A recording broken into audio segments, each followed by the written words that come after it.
Assalamualaikum sahabat hikmah gelap. Di balik hijaunya pepohonan dan damainya desa Karangsakit, tersembunyi sebuah luka yang diwariskan turun-temurun. Sebuah tradisi yang katanya suci, tapi menyimpan duka dalam diam. Kisah ini bukan tentang siapa yang paling benar, tapi tentang keberanian seorang anak dan ibunya. Ketika cinta seorang ibu diuji oleh adat. Ketika suara anak-anak dikubur oleh upacara. Dan ketika restu tak lagi terdengar sebagai doa, tapi sebagai dentuman dari sepatu yang menginjak harapan. Kisah ini bukan hanya akan menggugah hatimu, sahabat, tapi juga membuka matamu bahwa ketidakadilan bisa bersembunyi dalam nama warisan dan pengorbanan sejati tak selalu tampak sebagai pahlawan. Terkadang, ia tampil sebagai ibu yang tega menginjak anaknya sendiri. Sebelum melanjutkan, mari kita bersama-sama bersholawat kepada Nabi Muhammad Shallallahu Alaihi Wasallam sebagai ungkapan syukur dan keberkahan.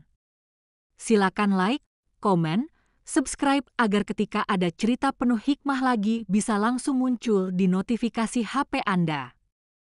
Baik, mari kita mulai ceritanya. Desa Karangsakit tak tercantum dalam peta wisata manapun. Tapi jika kau tanya pada penduduknya, mereka akan berkata dengan bangga, disinilah adat dijaga paling kuat. Disinilah tradisi lebih berkuasa dari hukum negara. Bahkan lebih kuat dari suara hati manusia. Ilham, anak berusia 9 tahun, tinggal di rumah panggung kecil di pinggir sawah. Ayahnya sudah lama tiada, terseret banjir saat pulang dari ladang. Sejak saat itu, Bu Masni membesarkan Ilham seorang diri, menjadi guru di sekolah dasar desa, sebelum akhirnya dipecat tanpa alasan jelas, hanya karena satu hal, menolak mengajar pelajaran yang mendukung pernikahan dini sebagai bagian dari adat. Ilham tumbuh dalam keheningan. Anak itu lebih suka membaca daripada bermain layang-layang. Dan Bu Masni tahu, di balik sorot mata Ilham yang tenang, ada jiwa besar yang belum diberi panggung. Tapi semua berubah di awal bulan Syawal, ketika tetua adat datang ke rumah mereka. Lelaki tua dengan sorban merah darah dan tongkat kayu jati itu membuka pintu tanpa salam. Kita akan adakan upacara restu. Ilham sudah waktunya menikah, katanya singkat. Bu Masni hanya terdiam. Yang dijodohkan kepada Ilham adalah Sari, anak perempuan sepupunya sendiri, yang bahkan belum genap berumur 10. Anak itu pemalu, bertubuh mungil, dengan mata yang sering sembab karena menangis diam-diam. Tak ada tanya. Tak ada izin. Hanya pengumuman. Dan hari itu, kepala desa pun ikut mengesahkannya. Mereka pasangan yang baik. Untuk menjaga darah dan adat, katanya. Yang lebih menyakitkan, warga pun mengangguk setuju. Bahkan beberapa ibu berkata, saya pun menikah usia 9. Itu adat kita. Malam itu, Bu Masni menatap Ilham yang tertidur di atas tikar, memeluk buku pelajaran. Bibirnya bergerak pelan, tanpa suara. Maafkan ibu. Tapi tak ada yang tahu bahwa dalam diamnya, Bu Masni telah menyusun rencana yang sunyi.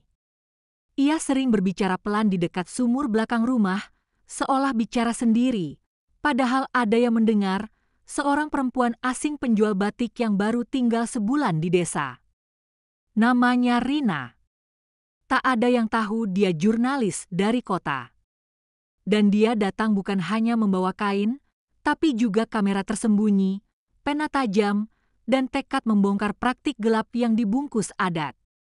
Pagi sebelum upacara adat itu digelar, Ilham duduk di dapur, menatap secangkir teh manis. Ibu, aku takut.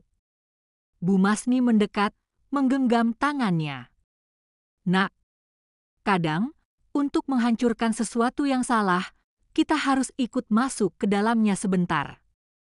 Tapi percayalah, kita tidak akan diam selamanya. Mata Ilham basah. Tapi ia mengangguk. Hari itu, seluruh desa berkumpul di tengah lapangan tanah. Karpet tikar digelar. Kendang ditabuh. Asap dupa membubung ke langit. Bu Masni mengenakan kain hitam. Di hadapannya, Ilham berdiri dalam baju adat. Tokoh adat membaca mantra restu. Dan pada akhirnya, langkah itu pun diambil. Kaki kanan Bu Masni diangkat, lalu ditekan ke kaki kecil Ilham. Waktu seakan berhenti.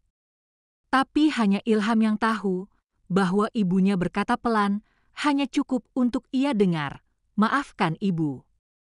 Ini hanya akting. Kita akan lawan ini bersama." Sejak upacara itu, wajah Ilham sering muncul di mimpi para ibu. Tapi bukan dalam bentuk anak kecil yang tersenyum bahagia di pelaminan, melainkan dalam wujud bocah pucat yang diam tanpa suara, dengan mata kosong seperti orang yang kehilangan masa depan. Tapi bagi warga Karangsakit, tradisi telah selesai dijalankan. Dan sekarang tinggal menunggu malam Jumat berikutnya untuk akad nikah dilangsungkan. Bu Masni tak menunjukkan gelagat mencurigakan. Ia tetap menyapu halaman, tetap menyapa tetangga, bahkan ikut membantu menyiapkan sesajen di balai desa. Tapi di balik ketenangannya, ia sedang menyiapkan ledakan yang bisa menghancurkan tatanan desa. Rina, jurnalis yang menyamar sebagai penjual batik, menyelinap ke rumah-rumah warga bersama Bu Masni. Mereka merekam suara tangis anak-anak perempuan yang sudah dinikahkan di usia belia. Salah satunya adalah Rini, teman sekolah Ilham yang dulu selalu duduk di bangku paling depan. Kini ia hanya berdiri di balik pintu, tubuhnya kurus, pipinya lebam. "Saya tidak ingin menikah waktu itu," kata Rini lirih ke kamera kecil yang disembunyikan di balik baju batik. "Tapi orang tua saya bilang, kalau saya menolak, saya durhaka. Kalau durhaka, nanti hidup saya akan dikutuk." Rina mencatat setiap nama, setiap wajah, setiap air mata. Dan Ilham, meski masih kecil, ikut memegang mikrofon kecil seperti mainan, merekam suara anak-anak sebayanya yang tertahan isak. Sementara itu, para tetua adat mulai mencurigai gerak-gerik Bu Masni. Salah satu di antaranya, Embah Ranu, seorang pria renta dengan kumis panjang dan tongkat ukiran naga, datang menghampiri rumah mereka pada malam hari. "Aku dengar kau sering ke rumah-rumah orang malam-malam, Masni. Apa yang kau cari?" Bu Masni tersenyum tenang. "Saya hanya menawarkan batik dari tamu saya, Embah. Lumayan untuk beli buku Ilham." Embah Ranu memperhatikan matanya lekat-lekat, seolah mencari celah kebohongan. Tapi yang ia temukan hanya pantulan api kecil dari pelita gantung. "Jangan macam-macam. Kau sudah pernah kami beri pelajaran dulu. Jangan paksa kami beri yang kedua." Ancaman itu tak menggoyahkan Bu Masni.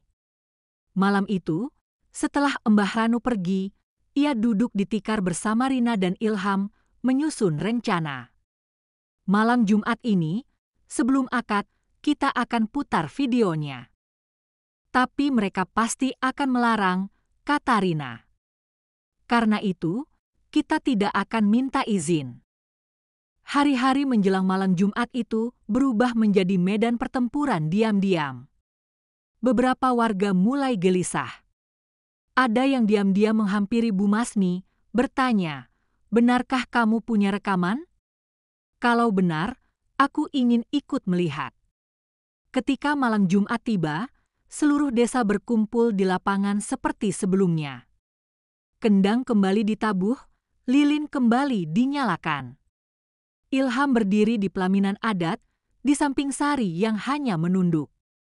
Di tengah tenda, para tetua adat siap membaca akad. Tapi sebelum satu pun kalimat dimulai, terdengar suara gemeretak dari sisi lapangan. 2 orang anak remaja menggelar kain putih besar, seperti layar bioskop darurat. Rina berdiri di belakangnya, dengan laptop dan proyektor kecil hasil pinjaman dari kota.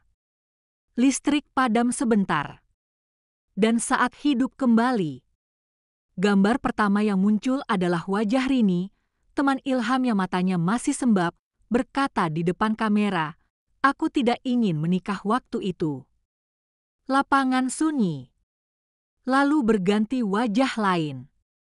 Seorang anak lelaki berkata, "Kakakku mati waktu melahirkan. Dia baru 10 tahun." Tapi orang bilang, itu adat. Gambar berganti lagi. Suara tangis. Suara ibu-ibu yang kini menyesal. Satu persatu, para warga menatap layar. Ada yang mulai menangis. Ada yang menutup wajah.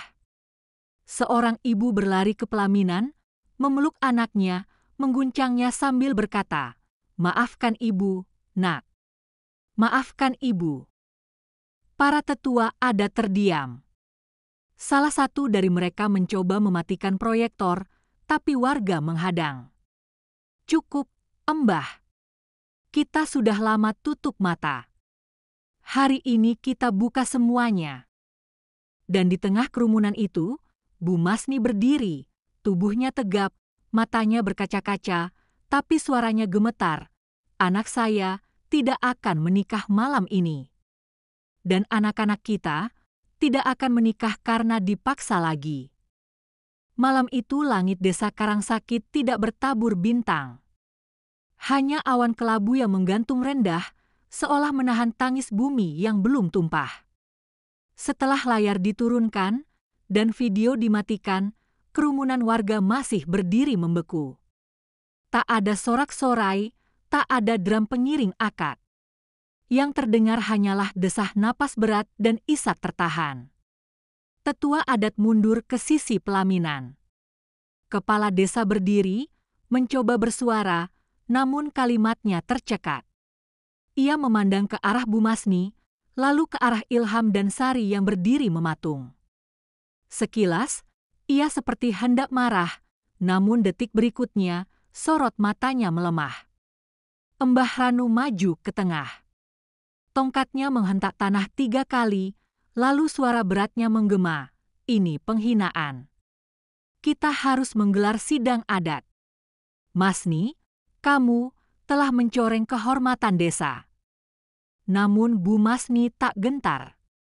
Ia melangkah ke depan, berdiri tepat di bawah lampu minyak yang bergoyang perlahan ditiup angin. Dari dalam baju batiknya, ia keluarkan sebuah map lusuh. "Aku punya semua pengakuan. Semua bukti. Dan jika kalian tetap ingin memaksa anakku menikah, besok pagi semua ini akan aku bawa ke kantor berita nasional." Desa itu mungkin kecil, tapi nama Karangsakit sudah beberapa kali disebut dalam catatan kementerian. Pernikahan dini telah lama jadi rumor. Namun tak pernah ada yang cukup berani membuka aibnya. Kini, Bu Masni menjadi nyala kecil pertama dalam gelap pekat tradisi yang tak lagi suci. Ilham memandang ibunya, matanya mulai berkaca-kaca. Ia merasa tubuhnya gemetar, bukan karena takut, tapi karena kelegaan yang perlahan menyusup ke dadanya. Namun perjuangan belum selesai. Malam itu juga, sidang adat dilaksanakan secara tertutup di balai desa. Tak ada warga yang diizinkan masuk. Yang duduk melingkar adalah 9 tetua, termasuk kepala desa dan Mbah Ranu. Bu Masni duduk sendirian di tengah ruangan. Cahaya lampu temaram jatuh di wajahnya yang terlihat tegar, tapi lelah. Pertanyaan demi pertanyaan dilontarkan. Semua bersumber dari satu hal, "Mengapa kamu melawan adat?" Dan jawaban Bu Masni tak berubah, "Karena aku mencintai anakku. Dan karena aku tahu, Allah tidak pernah memerintahkan kita untuk menyakiti anak-anak demi menjaga adat." Suasana memanas ketika Mbah Ranu menggebrak meja. "Kalau semua ibu sepertimu, adat ini akan lenyap." Bu Masni menatapnya.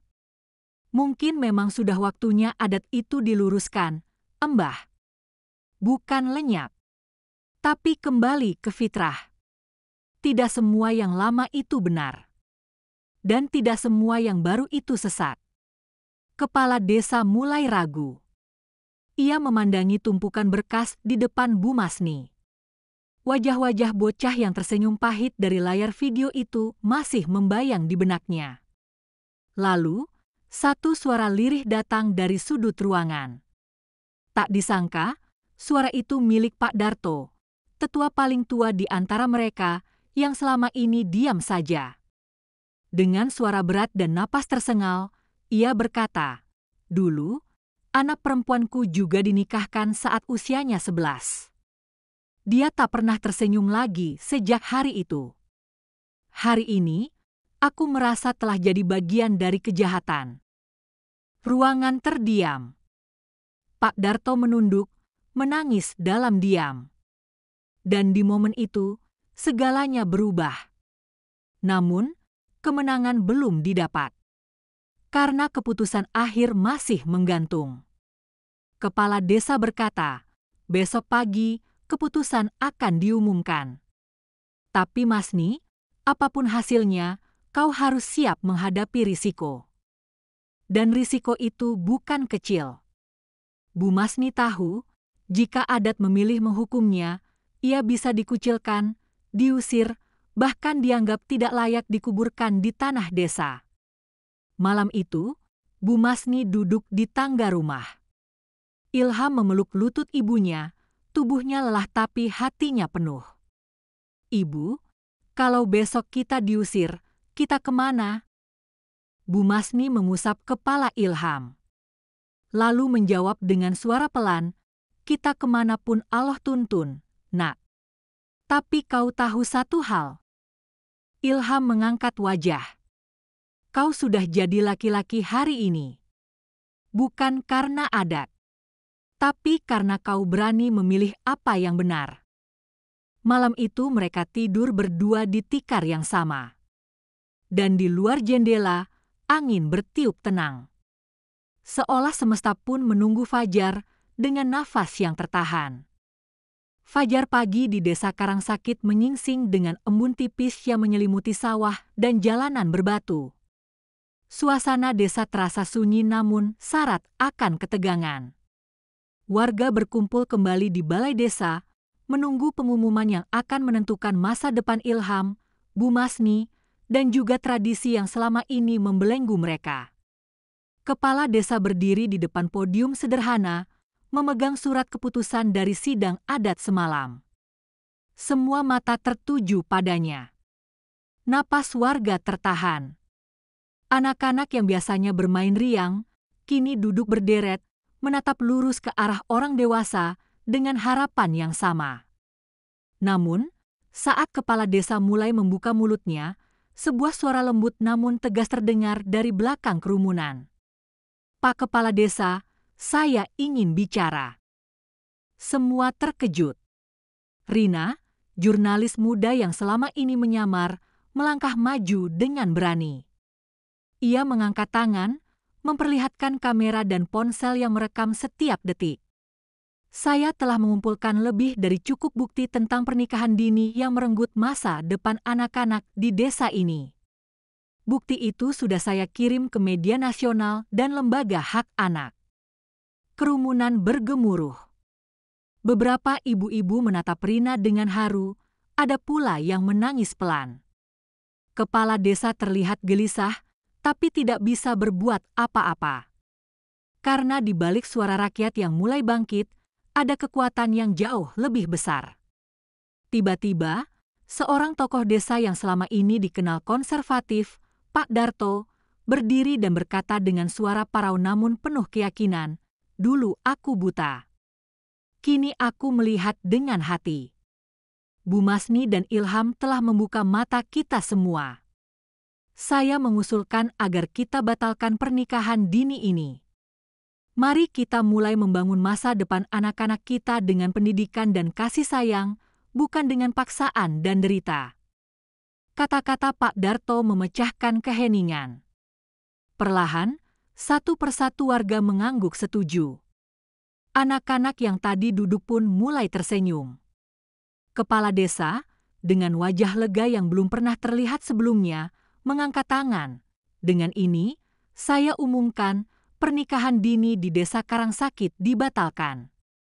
Dan mulai hari ini, kita akan merevisi adat yang sudah lama menyakiti kita semua. Sorak-sorai menggema. Bu Masni dan Ilham saling berpandangan, mata mereka bertemu dan penuh air mata bahagia. Sekolah perempuan yang dulu ditutup mulai dibuka kembali dengan bantuan yayasan yang tergerak oleh keberanian Bu Masni. Para ibu desa mulai belajar, para anak perempuan kembali ke bangku sekolah. Desa Karangsakit mulai berubah. Hari itu bukan hanya kemenangan Ilham dan Bu Masni, tapi kemenangan seluruh desa. Sebuah titik balik yang menunjukkan bahwa keajaiban bisa datang dari keberanian kecil yang tidak pernah menyerah. Semangat pagi yang mengalir di Desa Karangsakit mulai menghangatkan hati warganya. Sekolah dibuka, senyum anak-anak bermunculan, dan suara tawa kembali bergema di antara pepohonan. Namun, di balik semua harapan itu, bayang-bayang konflik lama belum sepenuhnya sirna. Pada suatu sore, ketika Bu Masni sedang mengajar di kelas kecil yang baru dibuka, sebuah surat datang dari kantor pemerintah daerah. Surat itu berisi peringatan keras agar desa segera menghentikan penghancuran adat yang selama ini menjadi pegangan masyarakat. Kepala desa menerima surat itu dengan wajah penuh beban.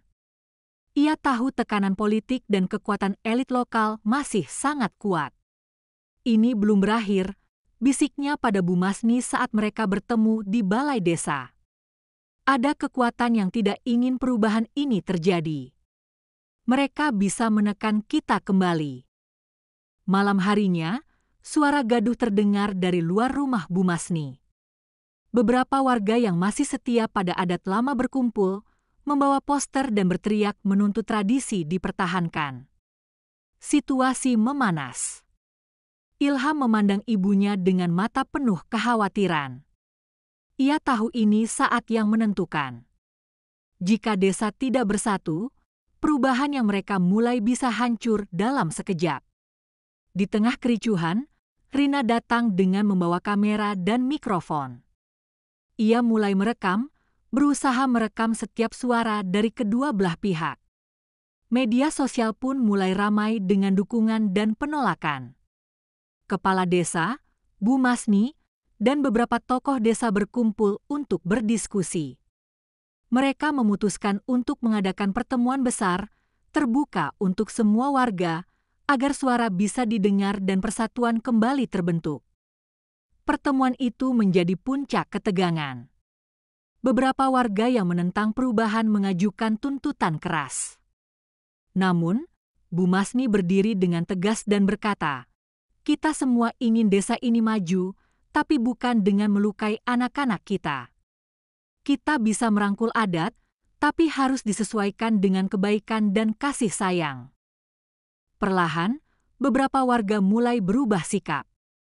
Namun, ada juga yang masih keras kepala, menuntut agar adat tetap dijalankan seperti dulu.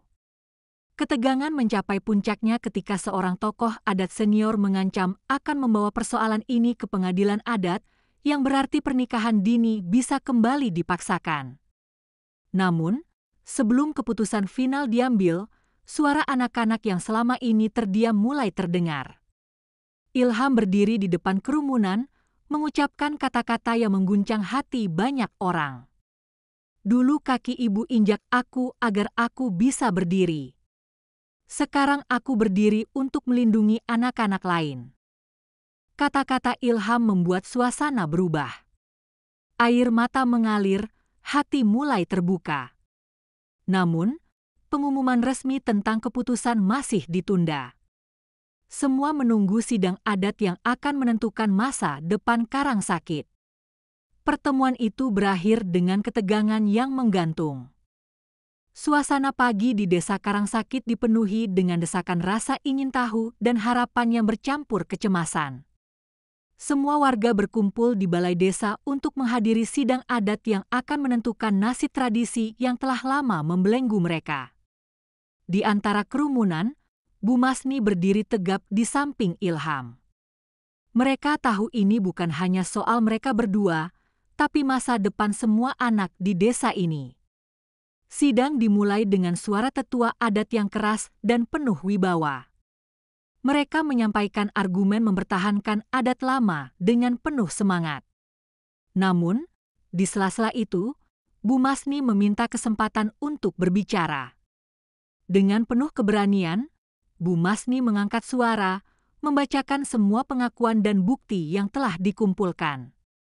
Ia bercerita tentang penderitaan anak-anak yang dipaksa menikah, tentang mimpi-mimpi yang terkubur, dan tentang harapan yang mulai tumbuh lewat pendidikan. Warga mulai menangis, beberapa menutup wajah, terharu oleh kebenaran yang selama ini tersembunyi. Kemudian, sebuah kejutan muncul. Rina, sang jurnalis, menampilkan surat dukungan resmi dari kementerian dan lembaga hak anak yang menegaskan bahwa pernikahan dini adalah pelanggaran hak anak dan melanggar hukum. Terdengar bisik-bisik dari para tetua, ada yang mulai ragu, ada yang terdiam. Pak Darto, yang sebelumnya sudah berubah, berdiri dan berkata, "Kebenaran itu berat, tapi harus diterima. Kita tidak bisa terus memaksa anak-anak kita dalam belenggu adat yang menyakiti." Setelah diskusi panjang yang penuh emosi, kepala desa mengumumkan keputusan resmi. Pernikahan dini dilarang di Desa Karangsakit. Adat akan diluruskan sesuai dengan prinsip kemanusiaan dan hukum yang berlaku. Sekolah akan dibuka kembali, dan anak-anak, terutama anak perempuan, diberi kesempatan untuk mengejar pendidikan. Tangis haru pecah di seluruh balai desa. Bu Masni dan Ilham saling berpelukan, merasakan beban yang selama ini mengikat mereka mulai terlepas. Desa Karangsakit telah memasuki babak baru. Wahai sahabat hikmah gelap, setiap perjalanan besar selalu dimulai dari langkah kecil yang penuh keberanian. Kisah Bu Masni dan Ilham mengingatkan kita bahwa perubahan sejati datang dari keteguhan hati melawan ketidakadilan. Ketika kita berdiri bersama, bahkan tradisi yang sudah lama pun bisa berubah menjadi jalan yang membawa cahaya bagi generasi berikutnya.